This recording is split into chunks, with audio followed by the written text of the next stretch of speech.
Today we're continuing our study in John C. Maxwell's great book, 21 Irrefutable Laws of Leadership, and we are continuing with law number 5. Today we're talking about the law of addition, which Mr. Maxwell says leaders add value by serving others. We got Jed Blackwell and Bonnie Blackwell. Jed runs all of our online creative here at Harrison's, and Bonnie leads our Malden, South Carolina store. So we're going to talk about this, have a discussion about what the law of addition means, how we've seen that work, how we've seen that not work, and hopefully this is something that you're following along with. If you don't have a copy of the book, get a copy of the book. It's a great resource that I always go back to try to sharpen my skills, which sometimes need more sharpening than other times. But we're talking law of addition. So leaders add value by serving others. That does not seem like when we think about leadership, when you hear the word leadership, I would venture to say most people don't immediately go to leaders add value by serving others. I would say not. No. Yeah, I would say that's probably not what pops into people's minds. Why is that? Because I would argue by the end of this chapter, he would put almost as much value or more value on this law than he does anyone in the entire book. Oh, I got that when I was reading it. Yeah.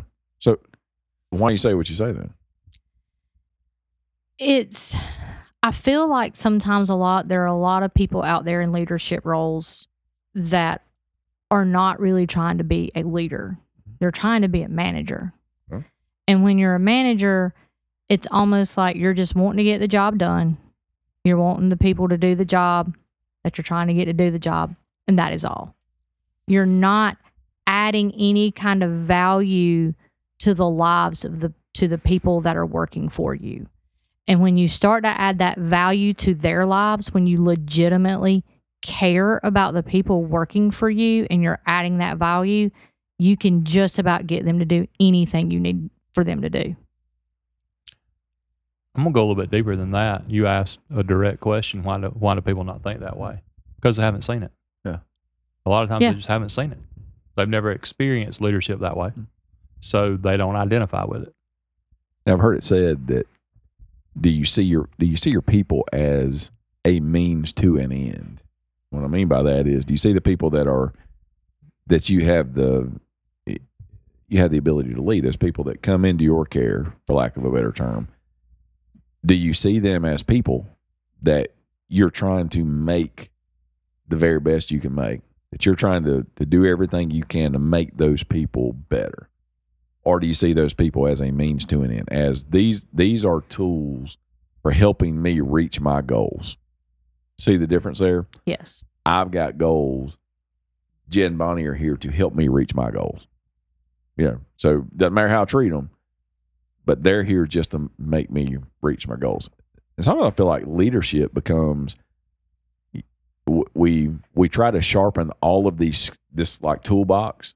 Here's a toolbox of all these leadership skills that we're over here trying to sharpen, and we forget about the most important one, which is the people that are working with you. Some would say for you. You're not really developing them. Are you really making them better? Are they better are they better people since they were put in your care? I think that's a different paradigm, and he puts a ton of significance on this. A couple of things that one of the things he said, I've got the physical book, but I've also got it on Audible, and I listened to it. It says, are you an adder or are you a subtractor? And he says, subtractors are on the way to being a divider. Now think about that. Are you adding value to the people under your care? Are you always taking, subtracting from them? And he says, if you are a subtractor, then you're on your way to dividing your team.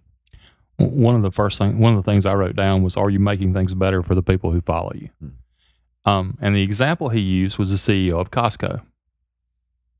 He's not, I don't know if y'all followed the news, and this is a trivial little thing, but it is leadership. he's not just making things better and adding value for the people who follow him, the people who work for him.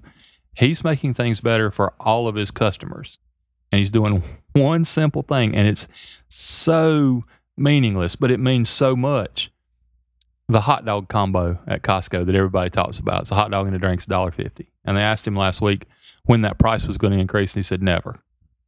As long as I got anything to do with it, it's going to be $1.50. Well, what if prices rise to the point they won't? But what if they do? Well, they won't. If I lose money, I'm selling a hot dog and a drink for $1.50 because that's what my customers expect. And that's what I want to give them. I want to have something that they can count on. And those people don't work for him, but that is leadership. I think taking a stand on something and saying, this is the way we're going to do things. This is where we're always going to do things. This is something we can control, and no outside forces are going to move me away from this. Yeah. That is a good deal for right. It's a really, really good deal. So he gives a few things: adding value, changing lives. You're in the book. It's on page 58, and he says, number one, that they truly value others, and this is to truly value others. You have to change the paradigm of thinking about yourself first. And most people are born and they naturally think about themselves first. And if you're doing that, it's really hard to value other people. He gives the example of the sign language, the American Sign Language. The sign for serving is to hold your hands out in front with the palms up and move them back and forth between the signer and signee. And that's a good metaphor for the attitude that we're looking at. The second thing he says is make ourselves more valuable to others.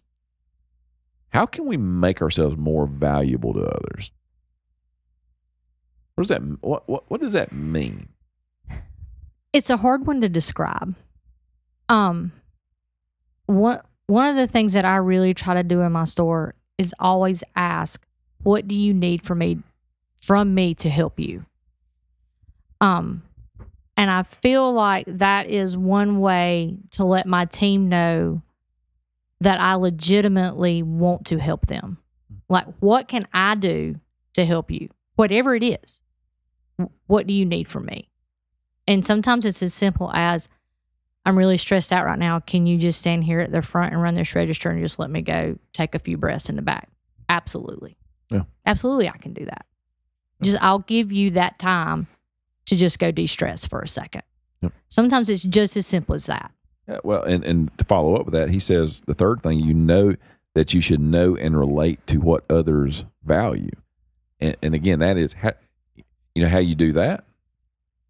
You slow down, and do you ever listen to what your people are saying to you?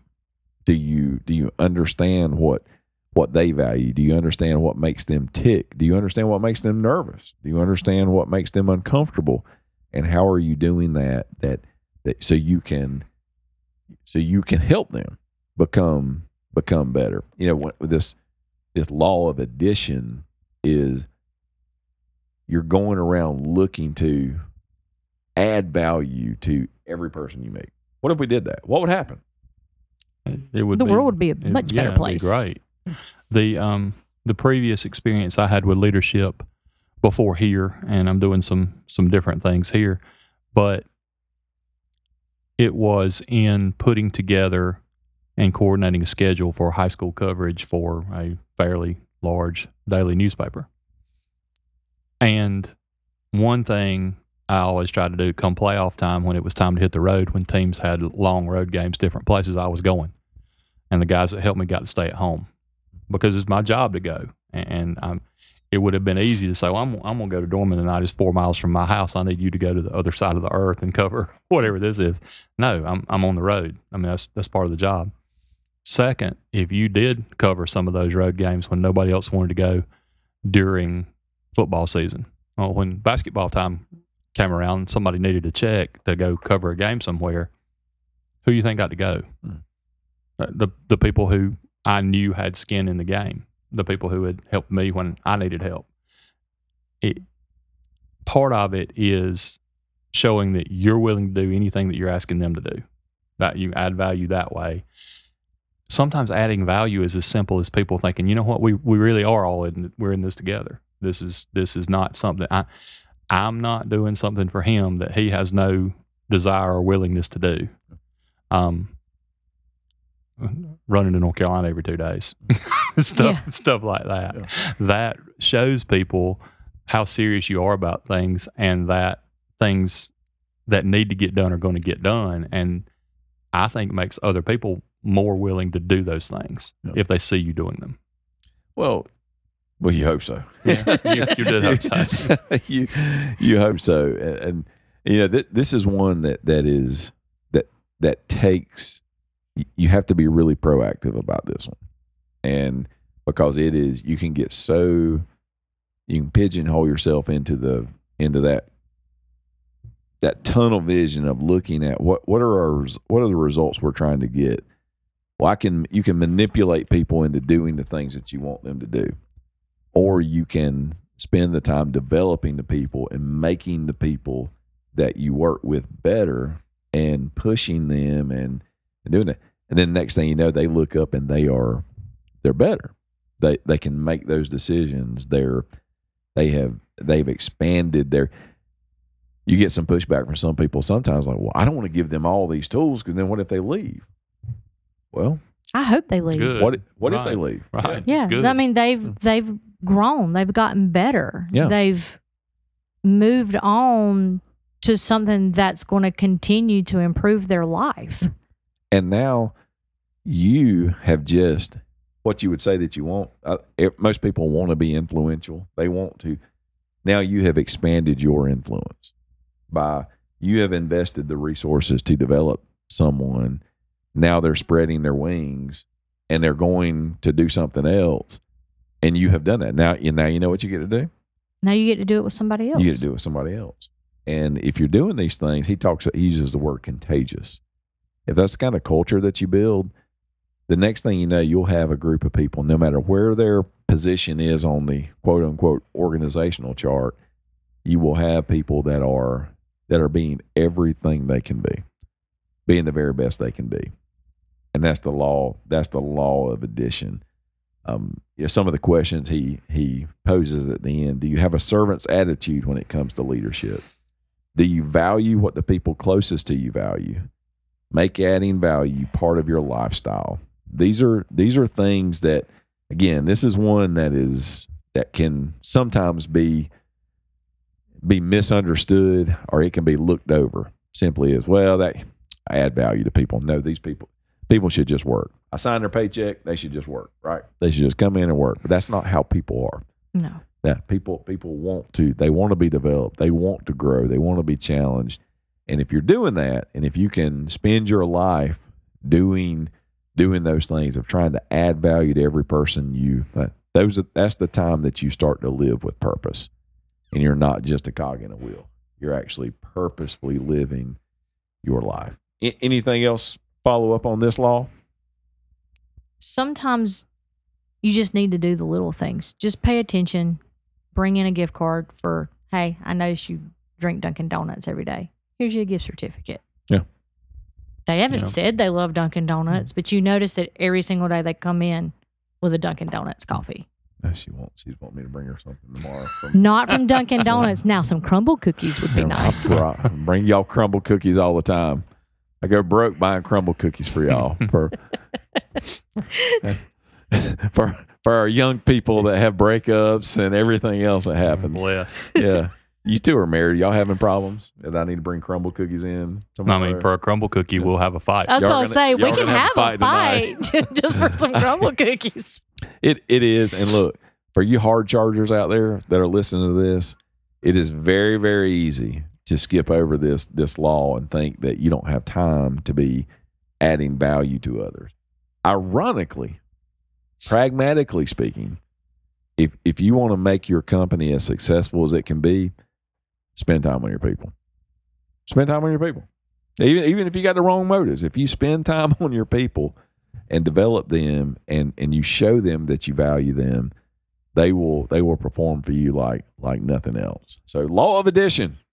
That's law number 5. We'll be moving on to law number 6 next time, and that is the law of solid ground. If you have not bought this book yet, go get the book, follow along with us. And again, this is something we're taking our whole leadership team through here at Harrison's, and it's something that we're already seeing dividends pay off on it. And again, this is part of the development. Part of this adding value to other people is, developing them, putting resources in their hand that are going to make them better. And if you do that, then you will be living a purposeful life. So until next time, remember, as we always say, do the hard things today. And for some of you, the law of addition is going to be a hard thing. And tomorrow will take care of itself.